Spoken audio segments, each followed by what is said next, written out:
volunteered for OCU's Pumpkin Show booth for a total of 6 hours and had a couple of jobs. My first job was to ask the customers what they wanted from our booth. We had pumpkin pie, buckeyes, hot and cold apple cider, hot chocolate, pumpkin flavored and regular flavored whipped cream, pumpkin flavored Rice Krispie treats, and Coke products. My second job was to mark down everything that we sold in inventory. My third job was to tell the cashier what to give back to me in change to the customer. If our head leader, Lindsay, left to get more pie, I took over the back station. I would cut pie, make cider or hot chocolate, tell people how much money is due back if they were lost on doing it themselves, etc.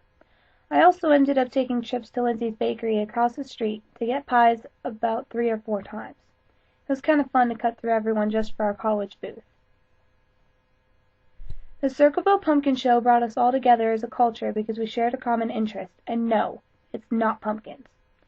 We shared a common interest in what different types of things could be created, which booth was the most creative, and also what places and organizations were represented at this pumpkin show.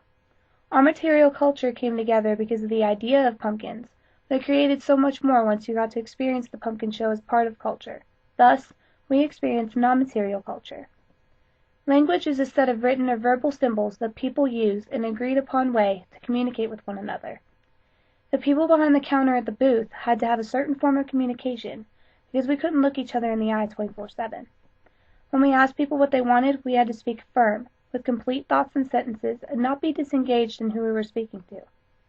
Our form of communication was crucial in order to understand one another.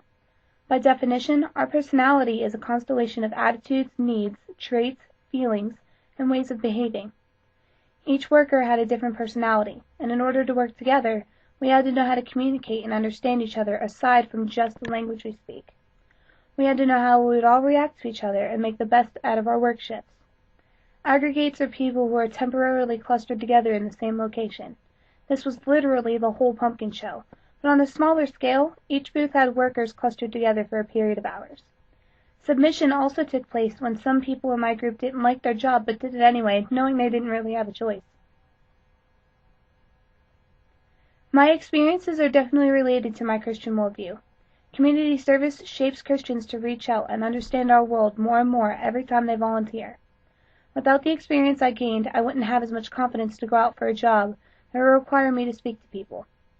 I believe community service makes a person grow through meeting new people, making them smile, helping them, or just listening to them. All the terms I mentioned are relevant to my worldview because they each explain about different parts of my worldview. Culture, language, personality, aggregates, and submission are all relevant to someone's walk with Christ. You must understand the culture and language of other people before you walk into ministry, missions, or just helping someone understand the Lord. Your personality must be in stone before you decide to portray Christ through missions, ministry, or just the church. Aggregates make you understand how small and temporary groups can be, and submission helps you understand when people might just do what they need, even though they don't want to. Community service is definitely helpful and part of my worldview.